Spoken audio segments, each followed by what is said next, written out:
नमस्कार दोस्तों, top stock विश्लेषक में आपका स्वागत है। आज हम बात करेंगे जो मार्केट में गिरावट का दौर है वो क्यों हो रहा है और इसके अहम कारण क्या है उसके बारे में हम बात करेंगे। दोस्तों, वीडियो चालू होने से पहले एक छोटी सी रिक्वेस्ट है, अगर आप इस चैनल पर नए हैं तो प्लीज़ चैनल को सब्सक्राइब करें, साथ ही साथ वीडियो को लाइक करें और अंत तक देखें ताकि हर चीज़ जो भी चीज़ मैं बता रहा हूँ वो डिटेल्ड वे में आपको पता चल सके।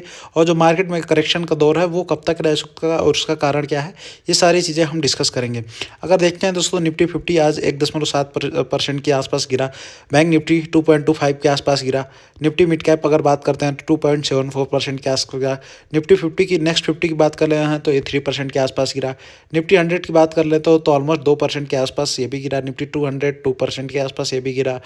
निफ्टी 500 2.17 के आसपास। निफ्टी स्मॉल कैप अगर 100 देखते हो तो ये भी लगभग 3% के आसपास गिरा। तो मार्केट के हर एक इंडेक्स में लगभग करेक्शन का दौर रहा। और आज ही जो स्पेशली आज की बात कर ले, आज बहुत ही ज़्यादा मार्केट में करेक्शन हुआ है। तो इसका जो मेन रीज़न है उसके बारे में हम बात करते हैं आगे।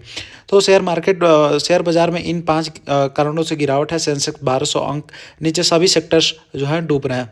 तो सबसे पहले अगर भारतीय शेयर बाजारों में आज 6 जनवरी को तेज़ गिरावट देखने को मिली। बीएसई सेंसेक्स दिन कारोबार में 1290 अंक टूटकर बंद हुआ। वहीं निफ्टी 400 का गोता लगाकर 23,600 पर आ गया। देश के HMPV human Meta Numa virus मामले मिलने की खबर आई और आगामी तिमाही नतीजों के चलते निवेशकों की ओर से जमकर मुनाफा वसूली देखने को मिला। शेयर बाजार में निवेशकों के बीच डर का संकेत देने वाला इंडेक्स इंडिया विक्स आज लगभग 13% उछाल मार। इंडिया विक्स दोस्तों आज 13% का उछाल मार गया। सभी सेक्टरल इंडेक्स फिलहाल निशान में कारोबार में कर रहे थे।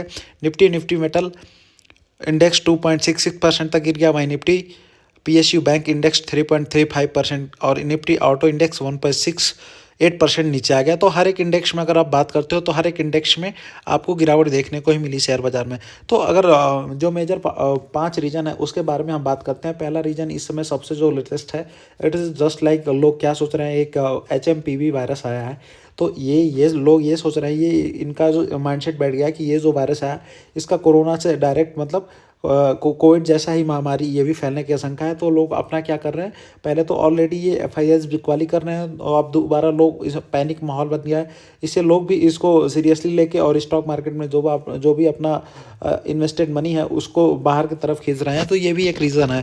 तो अगर आप देखते हो तो 3 मामले सामने आए हैं। चीन में फैले कोरोना जैसे नए वायरस एचएमपीवी का भारत में अब तक 2 केस मिलने की पुष्टि हो चुकी। शेयर बाजार के सामने पहले से ही मौजूद ताम अनियमितताओं के बीच इस नए वायरस की खबरों ने निवेशकों को चौंका दिया है। कर्नाटक में 2 बच्चों को वायरस पाया गया। हालांकि स्वास्थ्य मंत्रालय ने दोनों बच्चों को रिकवरी की ओर दोनों बच्चों बताया कि दोनों बच्चे जो हैं रिकवरी की ओर हैं और इसमें घबराने की कोई बात है। मंत्रालय ने इस बात पर जोर दिया कि एचएमपीवी का संक्रमण पहले से ही भारत सहित कई देशों में फैल रहा है और विभिन्न देशों में इससे संबंधित सांस से जुड़ी बीमारियों का जो मामला है वो सामने आया। मंत्रालय ने आश्वासन दिया है कि इसमें कोई बहुत बड़ी चिंता की बात नहीं है। उन्होंने कहा कि देश भर में हाल में तैयारियों से पता चल रहा है कि भारत सांस संबंधी बीमारियों के मामले में किसी भी संभावित बढ़ोतरी से निपटने के लिए तैयार है और ज़रूरत पड़ने पर सार्वजनिक स्वास्थ्य उपाय तुरंत लागू किए जा सकते हैं। तो दोस्तों, इस तरह से गवर्नमेंट ऑफ इंडिया जो है इसमें अपने जो मिनिस्टर हैं, स्वास्थ्य मिनिस्टर, वो भी हेल्थ मिनिस्टर जो है वो इसको लेके बहुत सजग हैं। तो ऐसा नहीं, 1-2 केस आते रहते हैं, ऐसे बीमारी आती रहती हैं दोस्तों। लेकिन अगर आप सोचें कोविड जैसा पेंडेमिक आएगा तो ये एक तरह से बिल्कुल नामुमकिन वाली बात है। और अगर आएगा भी तो क्या कोविड से हम उबर नहीं पाए? तो ऐसी सारी चीज़ें लगी रहती हैं, स्टॉक मार्केट में चलता रहता है, लेकिन इसका इतना इम्पैक्ट मार्केट पे नहीं पड़ना चाहिए। आगे चलते हैं, आगे रीजन देख लेते। तीसरे तिमाही के नतीजों का इंतजार। दिसंबर तिमाही के नतीजों से पहले निवेशकों सतर्क हो गए। इसके साथ ही केंद्रीय बजट 2025-26 और भारतीय रिजर्व बैंक की मॉनेटरी पॉलिसी कमेटी की आगामी बैठक को लेकर भी अनिश्चितता बनी हुई है।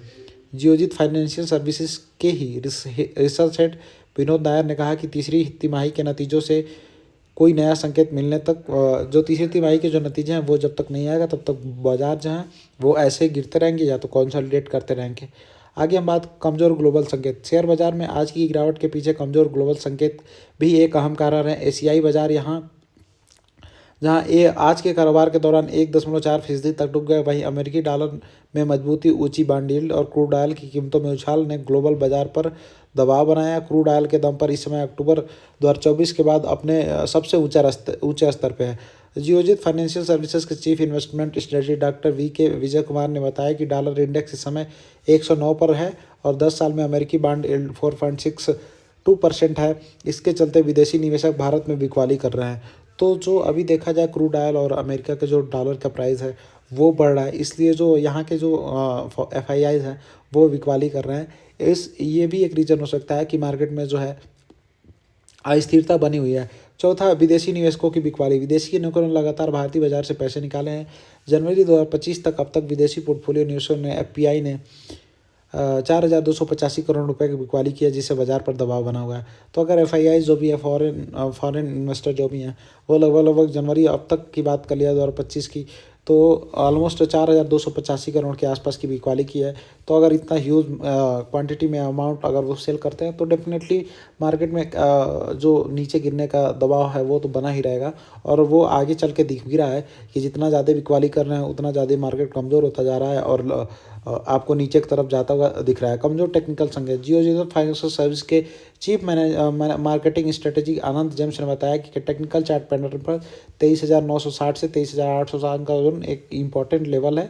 अगर 860 के नीचे चला जाता है तो 750 तक जा सकता है। तो ये दोस्तों एक इम्पॉर्टेंट लेवल है बैंक निफ्टी का और निफ्टी का। बैंक निफ्टी का अगर बात कर लिया जाए तो उसमें आपको टेक्निकल चार्ट पैटर्न में आप जाके देख सकते हो। आगे हम बात कर लेते हैं दोस्तों। आज के लिए बस इतना ही, मिलते हैं नेक्स्ट वीडियो में। अगर वीडियो अच्छी लगी हो तो चैनल को सब्सक्राइब ज़रूर कर दें, साथ ही साथ अगर वीडियो को लाइक नहीं किया तो लाइक कर दें। मिलते हैं नेक्स्ट वीडियो में। Thank you. जय हिंद, जय भारत।